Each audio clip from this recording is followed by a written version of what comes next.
Okay students, now again I remind you, I have retained the previous figure also. Here is the first case in which the loop is lying in the plane of the field, right? The field was perpendicular to the lengths, parallel to the breadths. In that case, it is experiencing a torque I into B into S. But what is the net force on the loop? Look, net force will be, I hope you are agreed, net force will be 0. Why?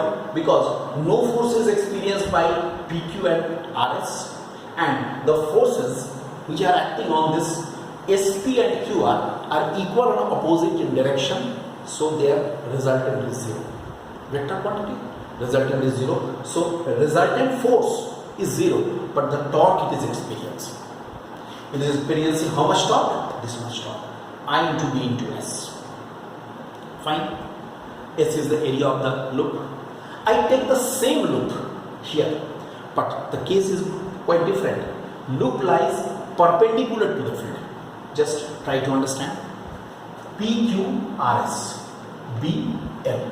The same loop, same area, everything is the same. Only the field is how it is acting outward. Here, if I say B vector, how the B vector is acting? B vector is acting perpendicularly outward.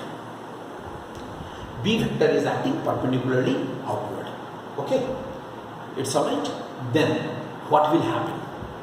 Obviously, in this case, from our main formula, as the whole loop is lying perpendicular to the field, or field is acting perpendicular to the loop, that means field is perpendicular to all the sides.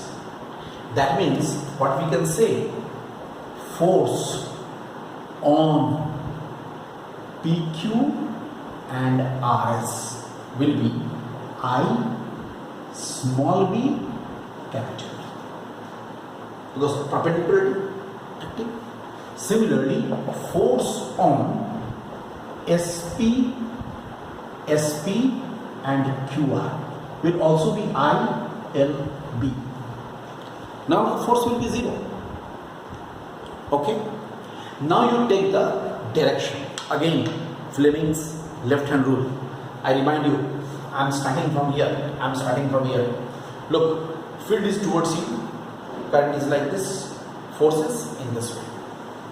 Left. That means, according to Fleming's left hand rule, force on this is like this. Here the force will be like this. Now you can do it yourself. So many times I have shown you. Force on this will be in this way. Force on this will be in this way. Because you have to practice also. I have shown it to you for this side. SP.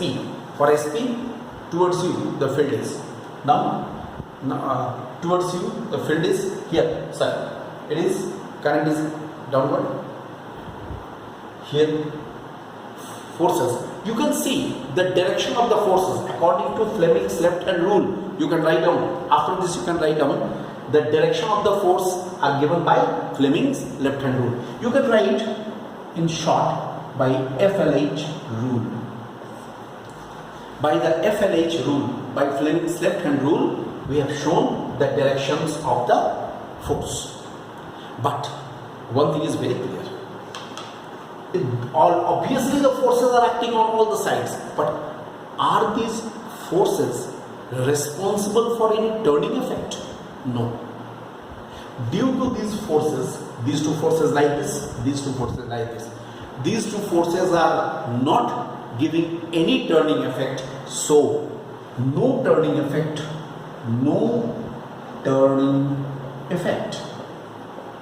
and hence so torque tau is equal to 0. And moreover, I tell you, net force is also 0, because this force and this force will cancel each other. These two forces will also cancel each other. Because many times we have discussed that force is a vector quantity, direction is necessary. We have to consider the direction. Alright. So in first case, here the torque is there but no force. In the second case, no torque, no force. Right. Now I will combine both in the third case.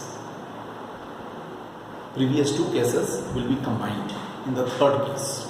In the third case, the plane of the loop makes an angle theta with the direction of the field. Look how the plane is tilted. The loop is tilted. This is the direction of the field. Okay, and with the direction of the field, the plane is tilted. Okay, B vector, it may be resolved into two components, one along the plane of the loop and the perpendicular to the plane of the loop. Okay, then definitely here it is making an angle theta. This angle will be theta. Along the plane of the loop, how much will be what will be the component? B cos theta, and another will be B sin theta.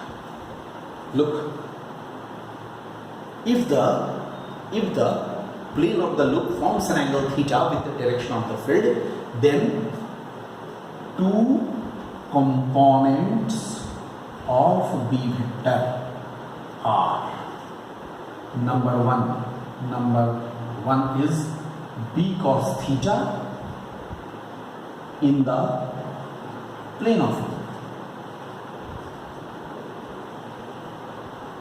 and B sin theta in perpendicular to the plane of loop. Now you just combine. According to previous two discussions, no torque should be there due to the component B sin theta, because B sin theta is perpendicular to the loop. So no torque should be there for B sin theta. So torque due to the component B cos theta, according to first case, is tau is equal to, I will write I B cos theta into S, or tau is equal to I B S cos theta. Look, very clear. I have taken into consideration both the cases, first and second, both the cases in the third case.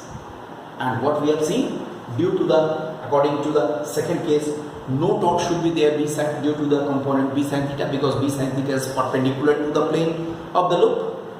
Okay, and there should be the torque due to the first component B cos theta, which is in the plane of the loop. So ultimately what we are getting according to this here.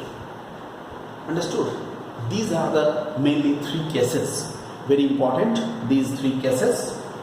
With this our cases are over, and in this context, okay, in this context I just tell you here, in this context I am telling you this formula which we have found out, this formula which we have found out here, this formula which we have already got, this will be used in our further discussion of very important topic. It's also a full-fledged question, moving coil galvanometer. In the discussion of the moving coil galvanometer, we shall consider this case. So all the cases we have considered, but this case will be used in the moving coil galvanometer. Understood? So today we stop here. Thank you.